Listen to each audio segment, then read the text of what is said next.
It's Monday morning. அனைவருக்கும் இனிய தமிழ் திருநாள் நல்வாழ்த்துக்கள். எல்லாரும் நல்லபடியாக இந்த வருஷம் இருக்கணும் அப்படின்னு சொல்லி நான் கடவுள்கிட்ட வேண்டிக்கிறேன். ஸோ எல்லோரும் கோவிலுக்கு போயிருப்பீங்க நம்ம ஊர் சைடில் இருக்கவங்களுக்கு. இங்கே வந்து பார்த்திங்கன்னா முருகர் கோவில் எங்கேயுமே கிடையாது. சிவன் கோவில், பெருமாள் கோவில், அந்த மாதிரி கோவில் தான் இருக்குது.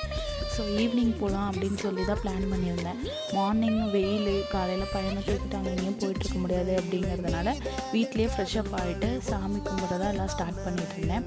மா, பலா, வாழை முக்கணிகள் வச்சு தான் சாமி கும்பிடணும்னு சொல்லுவாங்க. என்கிட்ட இது ரெண்டுமே இல்லை. வாழைப்பழம் மட்டும்தான் என்கிட்ட இருந்தது. பலாப்பழம் பார்த்திங்கன்னா சந்தையில் கிடச்சிருக்கும். நான் அந்த வாரம் சந்தைக்குமே போகாததுனால எனக்கு கிடைக்கல. ஸோ வீட்டில் வந்து சிம்பிளாக சாமிக்கு வந்துட்டு ஒரு பாயாசம் தான் வச்சுருந்தேன். கேசரி செய்யலான்னு பார்த்தேன். ஸோ அதுக்கு டைம் பத்தலை, நேரமாக முடிச்சிடலாம் அப்படின்னு சொல்லிட்டு இது பண்ணிட்டேன். இந்த பிளேட் வந்துட்டு ஊருக்கு போகும்போது மாமியார் கொடுத்து அனுப்பியிருந்தாங்க. யூஸ் பண்ணாத பிளேட் தானே அப்படின்னு சொல்லி பல்லெல்லாம் வச்சு நல்லபடியாக சாமி